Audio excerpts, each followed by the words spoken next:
Do you find yourself getting anxious or frustrated or even fearful when you start thinking about a Christian relationship or even just the desire to have a Christian relationship?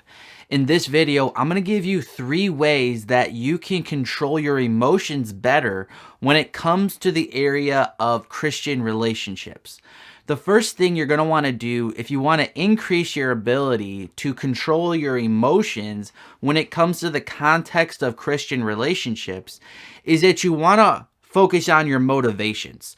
Why do you want a Christian relationship is really a underlying factor that will play into how you feel about Christian relationships. So, for example, do you want a Christian relationship so you feel valuable as a person? Or do you want a Christian relationship so you can feel like a beautiful woman or like a strong Christian man? Or do you feel like you want a Christian relationship or a marriage one day because you feel like that's the only way you can truly find happiness?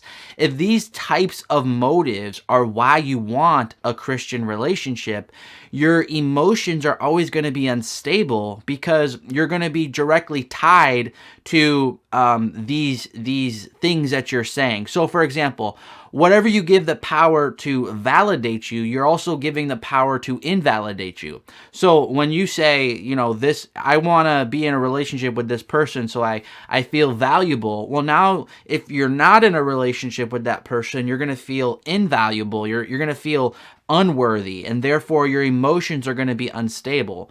So again, whatever you give the power to validate you, you also give the power to invalidate you.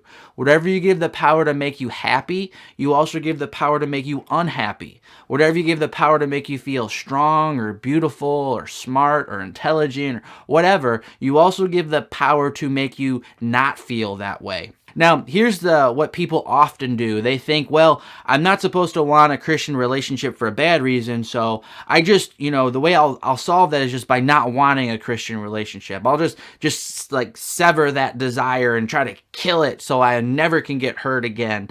And that's also unbiblical and not wise. I'm not saying it's wrong to want a Christian relationship. In the Bible, it's a good thing to want to be married, but we have to want it for the right reason. So rather than just sacrificing the desire and throwing it out the window and trying to protect yourself from ever getting hurt, rather what you want to do is you want to say, I have to focus on wanting this desire for the right reason. I want to be in a Christian marriage so I can glorify God, so I can serve Him in ministry with a spouse, so I can have biblical companionship with my husband or my wife. These are good biblical reasons. And as a quick side note, if you really want to dive into this topic of, motives for marriage and the heart motivations that you should have, I have a couple courses right now that really tackle that issue. One of them's called Heart Check: How to Prepare Your Heart for the Blessing of a Godly Relationship One Day, and the other one's called Marriage Material.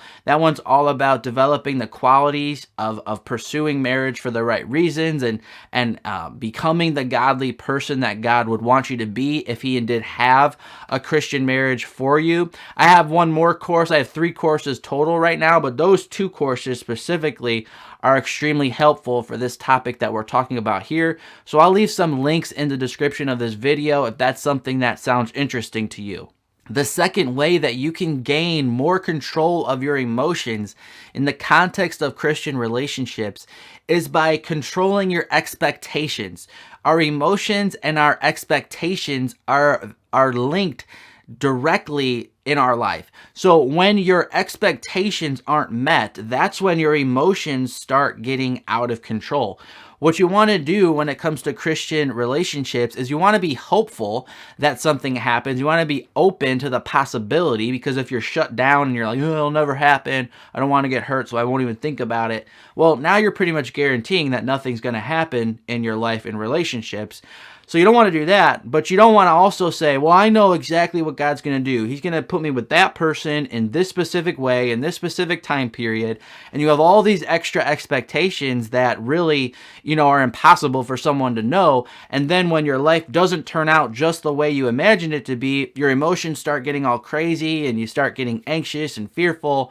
So what you want to do is you want to focus on God's plan rather than trying to get God to do your plan. So it's absolutely right and biblical to ask God for what you want. It would not be wrong for you to ask God for a specific type of relationship experience in a certain time frame and all that. Nothing would be wrong with asking God for that. But you're going to get really anxious and your emotions are going to get really out of control when you start demanding that God do it that way.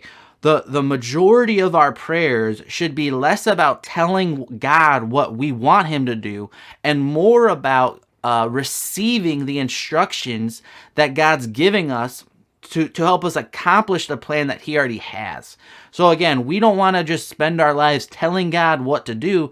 That's going to create all kinds of anxiety and frustration because ultimately God's God and he's not going to always do exactly what we want because he's not our maid, he's not our servant. He's God and he has a plan for our life. Certainly he listens, certainly answers our prayers, but ultimately we have to have a submissive spirit to God and say less things like, God, I want you to do exactly this, and more things like, Lord, what do you want me to do? What is your plan for my life? When you stop having all these expectations about what it's supposed to look like, and you start submitting to what God's actually going to do, and you start getting empowered through prayer to actually do what the things God's asking you to do rather than you telling God what to do, that's when you can find emotional stability. For example, in Romans 12, verse 2, it says, do not be conformed to this world, but be transformed by the renewal of your mind,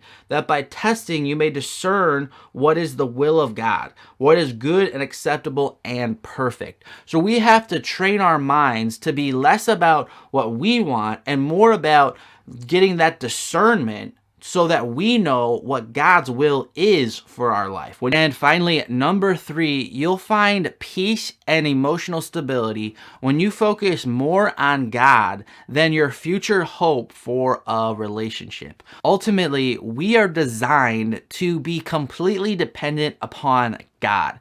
God has to be our rock. He has to be our everything. And there's nothing wrong with enjoying earthly things and earthly relationships, but when God isn't first and foremost in our life and he's not the foundation for our joy and he's not the center of our life, eventually we're going to become very emotionally unstable. For example, in Philippians 4 verses 6 through 7, here's what it says.